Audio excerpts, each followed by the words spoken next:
23.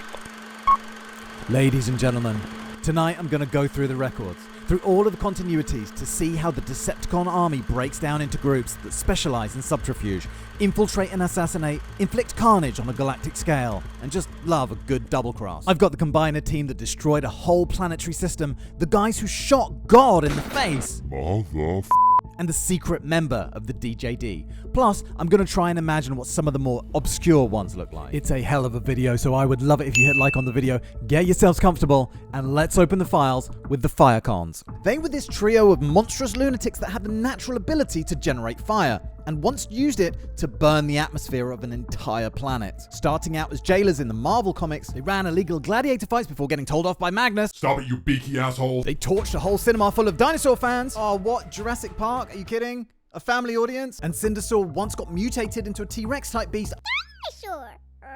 after he ate a mutagen called Forstenite. This, of course, upgraded his flammability, but then didn't help him none as he got blasted by Rapido. They were Cindersaur, who was this volatile pyromaniac with one of the lowest intelligence ratings ever recorded for a sentient robot. Possibly because of all of the smoke he was inhaling, he was part of a riot celebrating the return of Megatron and tried to beat the crap out of Wheeljack before being arrested by Prowl. Damn, look at Prowl here, he looks such a badass. And later he was reassigned to the 6 Shots crew, who were tasked with acquiring the Enigma of Combination.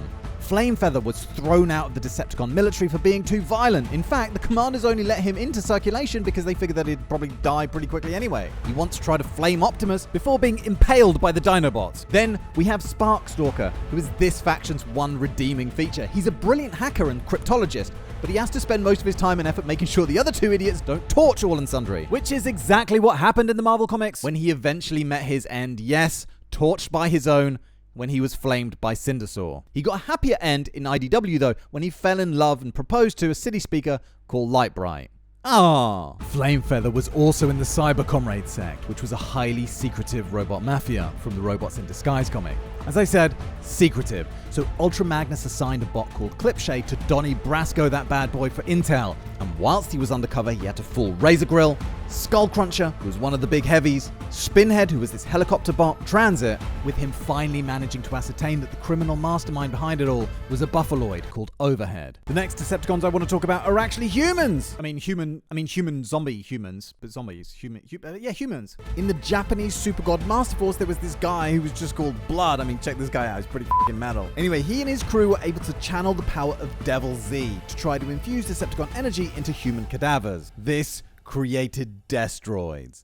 It gave them this gnarly hue and made them walk around like zombies and made them bulletproof to a certain degree, which was all cool, but they sort of expired when all their con energy was used up. They just disappeared? So Blood and Co. upped their game and went from using cadavers to kidnapping live subjects and infusing them. But luckily the Autobots put a halt to that shit, because that sounds pretty horrific. Imagine being kidnapped by a giant robotic bat, then strapped to a chair and pumped full of Deceptijuice or whatever. Later, they kidnapped a plane full of people and ran some new experiments on them to create a super strong breed of destroids and unleash them on Rome. But the Autobots were able to subdue them with a gas. There's some kind of gas. And the zombies returned to normal. There was also this one covert destroid, this air hostess that looked normal until activated. That was pretty funny. Okay, let's quickly speedrun the minicons. We had the Deep Space Minicon team who combined into the Umbral Blaster. Blasty. We had the Sky Attack Minicon team, the Sky Terror Minicon team, the strangely named Giant Planet Minicon team, the Minicon Assault team, the Lunar Assault Minicon team from the Cybertron comic, the Sea Minicon team from Armada, the Interstellar Marauders, they were from Aspect Prime, as was the Mobile Fortification team and the Sabotage team, who I will come back to in a bit. Lion breast. The Breast Force was nothing to do with tits.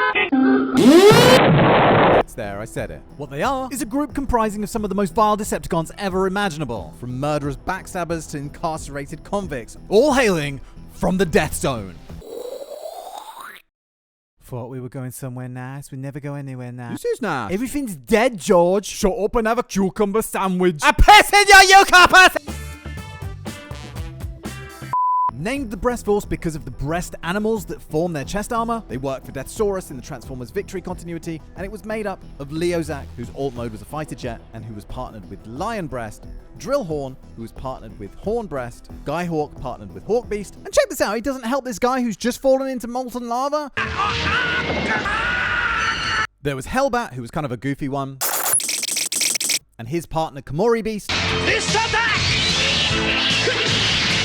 Jolgwa and Jaguar Beast, Kill Bison and Bison Breast Beast. Not sure. Breastplate! Later, there was Death Cobra, who was kind of sorta accidentally, but not really, shot by Deathmat, who then blamed the Autobots, of course. And of course, they were all led by Deathsaurus. These guys combine into Boobytron. No, I'm joking. Into Lyokazer. You know what? I could watch things combining all day long. I was watching Voltron, and you know they use that pretty much the same animation in every single episode, and I was like, this never gets boring. The Decepticon Warrior Elites was a group of the most powerful cons ever created. Almost invulnerable super warriors that were artificially... So many syllables! Almost invulnerable super warriors that were artificially manipulated to become powerful beyond measure.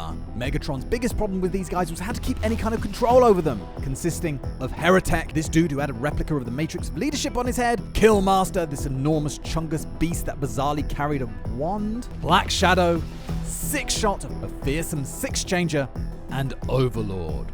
Now you'd think that these guys would be powerful enough, but no, Megatron and Shockwave had more scientific horrors to bestow upon them, so they hand-selected only the most powerful and bonded a material called Ununtrium to their skeletons, calling them the Phase Sixers.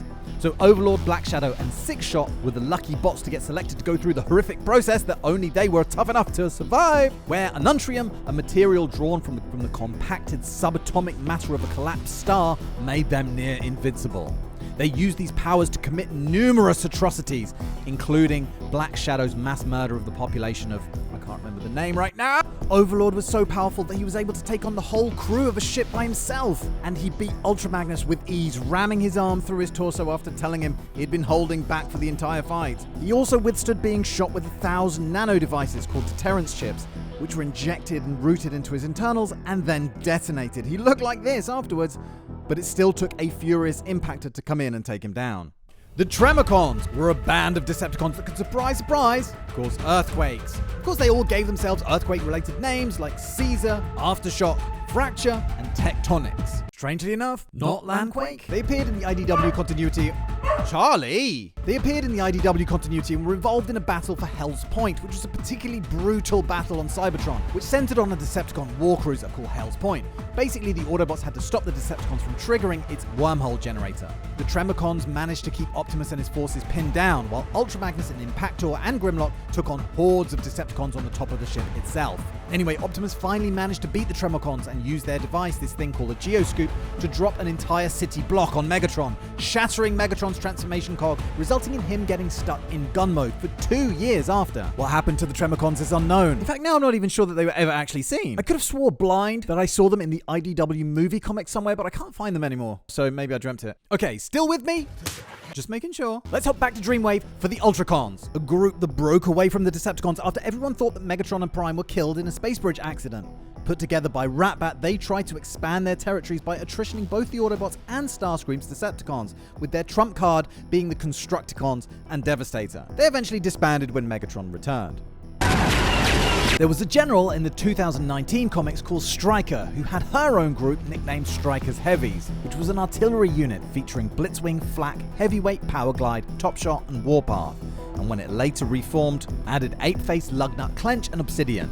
Now these guys had balls. They attacked an Autobot stronghold only for a Titan Lodestar to land in the middle of the battlefield as reinforcements, sending most of the cons running, but not the Heavies, who organized a counterattack forcing Lodestar to deploy Computron. But even that didn't discourage them. They fought even harder and managed to bring Computron down, and Optimus had to come in and negotiate a ceasefire. They were later put under the command of G-Axis when Stryker was reassigned by Megatron, and contributed to a vicious assault on the Autobots to prevent them leaving Cybertron, which this time left poor Computron overwhelmed by the barrage of firepower. But he did hold them off for long enough that the Autobots could escape. Stryker also led Team Char in Transformers Animated, leading Blackout, Cyclonus, Oilslick, and Spittor, then later, Blot, Mindwipe, Skybite, and Scalpel. The Mayhem Attack Squad was another Decepticon attempt to counter the Wreckers. The only prerequisite to this group is that members be bloodthirsty savages. Like in the Marvel comics, they were made up of Battletrap, Catilla, Chop Shop, Flywheels, Octopunch, Spinister, Stranglehold, Venom, Snarler, Bludgeon, and Carnavac, who were given the task of killing off the Autobot pretenders, but only managed to farcically get entangled in a battle with Grimlock and accidentally shot Primus, yes, Transformers God Primus, in the face, awaking him from his slumber. And they had these Hellhounds, which I thought was pretty cool. They've also been Beast Formers in the other continuities, but the most interesting thing about them to me was this.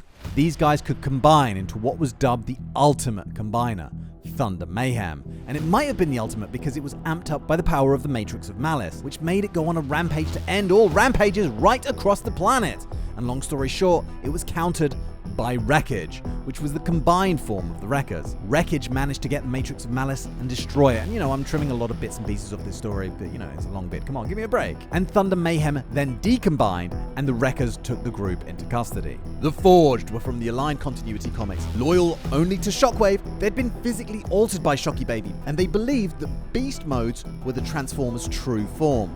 Their leader, this female bot called Sir Ket, had her CNA spliced with Predacon CNA, which made her super powerful and gave her this fearsome alt mode. She kidnapped Ultra Magnus and tried to recondition the Dinobots, trying to persuade them that they'd just kind of strayed from the path of righteousness, so to speak. But Grimlock shoved his sword through her head. There you go, have some sword, sweetheart. It's said that the remainder of her faction was devastated by some unspecified cataclysm, and the rest were picked off by the Dinobots. But you know what? You might say that these guys are their own faction, so I think unfortunately... Disqualify! Many years before the Civil War, there was a terrorist group called The Rise. Again, put together by Shockwave. He reorganized the whole thing and turned it into an outfit that attracted over 200 members. Megatron's plan was to use The Rise to destabilize Cybertron's political situation. Basically, The Rise's violent methods would shepherd bots into joining his other, more mainstream faction, then called the INSECTICONs, with which he hoped to assume power. Of course, they would go on to become the Decepticons. He even organized a fake assassination attempt where the Rise tried to kill him. But Shockwave started to take things too far and things started to get out of control, so Megatron decided to retake control of the faction and beat Shockwave half to death. Megatron declared the Rise disbanded, but would still call on some of its members to carry out dirty deeds, such as Villigan's attack on the Tether, that I talked about in my Titans vid a couple of videos back. Again, some might say that these guys predate the Decepticons, so they don't belong in this video, but you know what? They do evolve into the Decepticons eventually, so I'm leaving them. Alright, you guys, I'm having trouble exporting this vid. I think it's because it's so long, so I'm going to chop it into 3 parts, but I will be putting all 3 parts out within a couple of days of one another. After that, I'm going to be on to the maddest Transformers scientists and their maddest inventions, the most horrific things to have happened to Optimus Prime, and making my own Decepticon factions for the members. But mainly I just wanted to use this interlude to say all the very effing best for 2024. Thank you for all the support in 2023. I cannot wait for the year ahead. Alright, back to it. Okay, so the Scavengers, or is it the Scavengers? These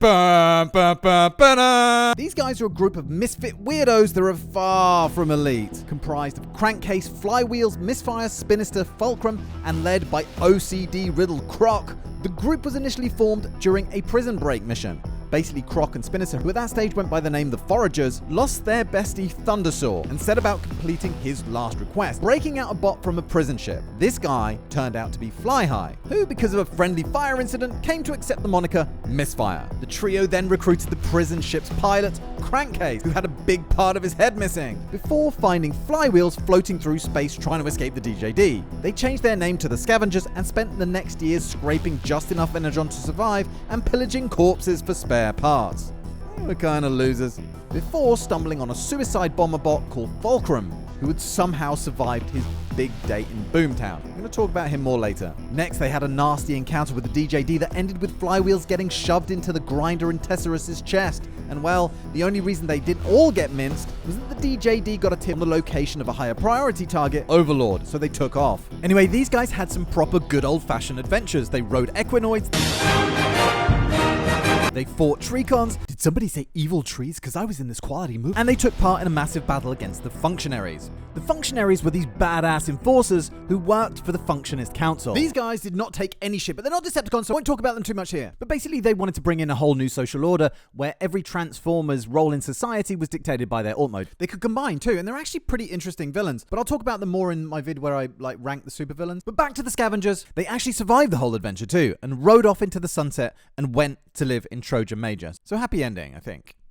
RID also had a group called the Scavengers who were on a constant hunt for Autobot relics, made up of Paralon, who turned into a scorpion, Thermidor, who was one of the Lobstercons, Scatterspike, who was like this tunneling, well, I don't know how to describe her, and their leader Clawtrap, who never transformed in the show, but he's obviously some kind of car, right? These guys found the Darksaber for Starscream on the bottom of the ocean.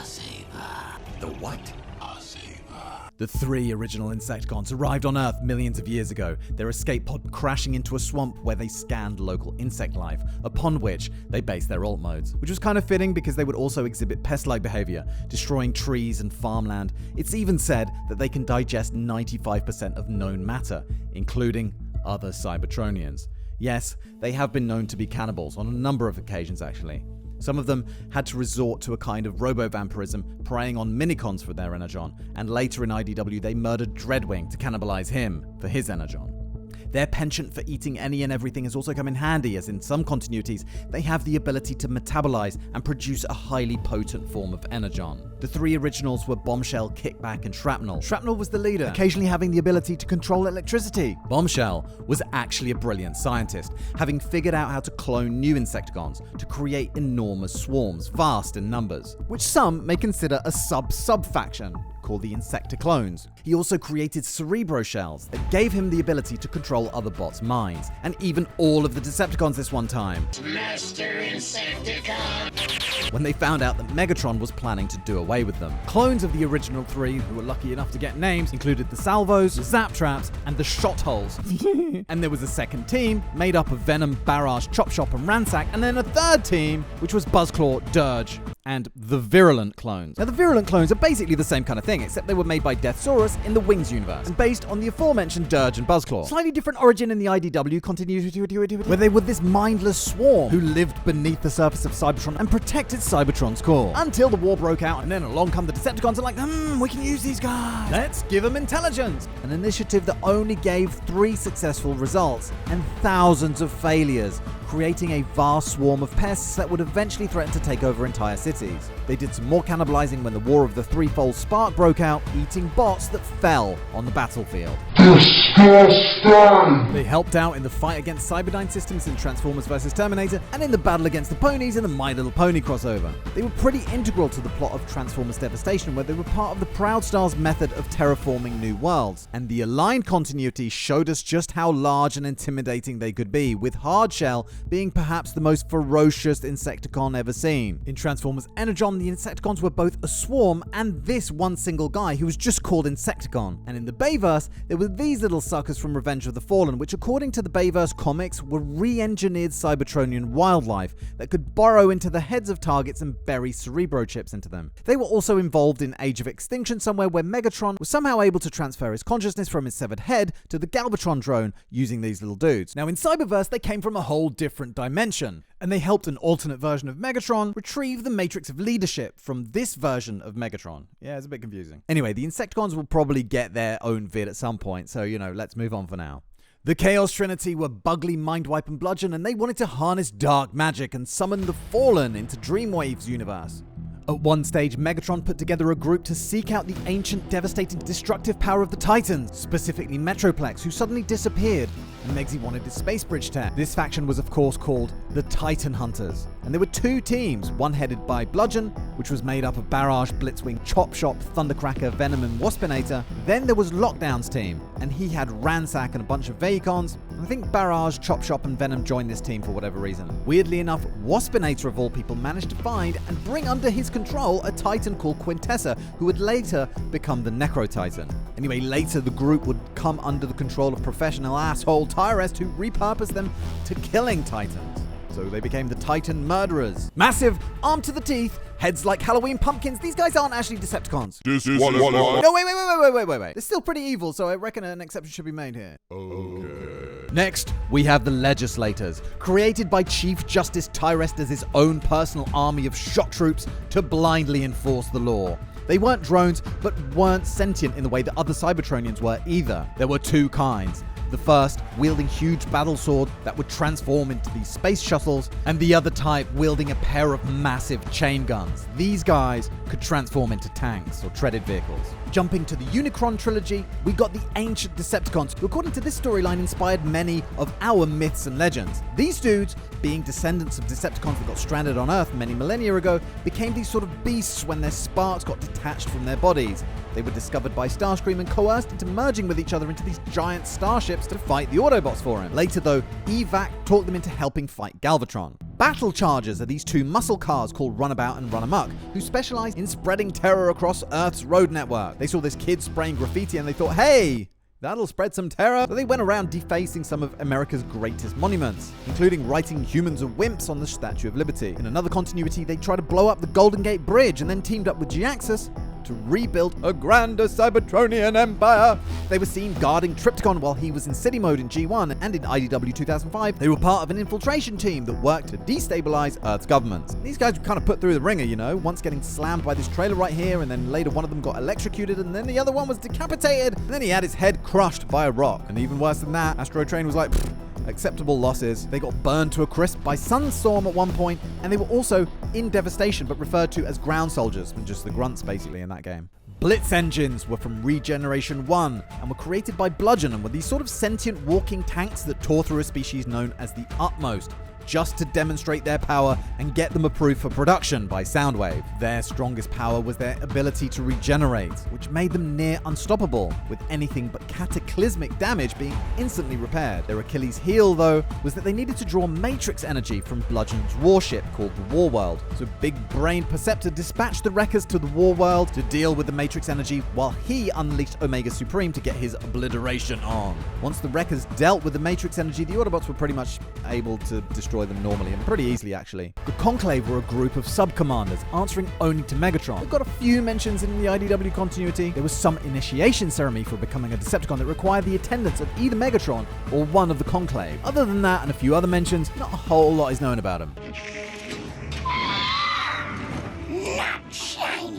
The Corvicons were these thieving pests from 2015 Robots in Disguise who escaped the prison ship Alcamore. They were very magpie-like in nature, trying to pilfer and steal whatever shiny crap catches their eye. Also massive piles of gold. Shiny. They would also run interference operations, taking down infrastructure, but their main MO was theft. Pure and simple. Theft! Gimme! They were Filch, who was enormous, and the brothers Boostwing, Jackknab, and Pilfer. They broke into this massive safe and wanted to rip out Strongarm's eyes before being slapped up something proper and then returned to stasis by the Autobot. Huzzah!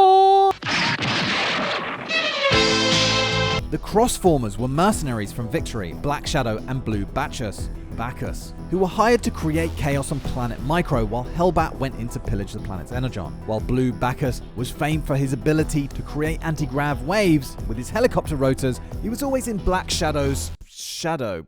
Black Shadow's Black Shadow. Who you calling, you people? Let's talk about the Decepticon Vengeance Division, which was a fleet of warships and their crews brought together by Bludgeon. Basically, after the end of the war, many of the cons scattered to various planets, as we know, but Starscream secretly tasked Bludgeon to form a huge battle fleet just in case. The fleet included World Sweepers, which were these huge ships in the shape of a Decepticon insignia, War Worlds, those spherical things that were made up of a myriad of stolen technologies, and World Burners, which were designed to sterilize entire planets. This fleet managed to trap Unicron in a force field at one point, in a bid to stop his wave of destruction.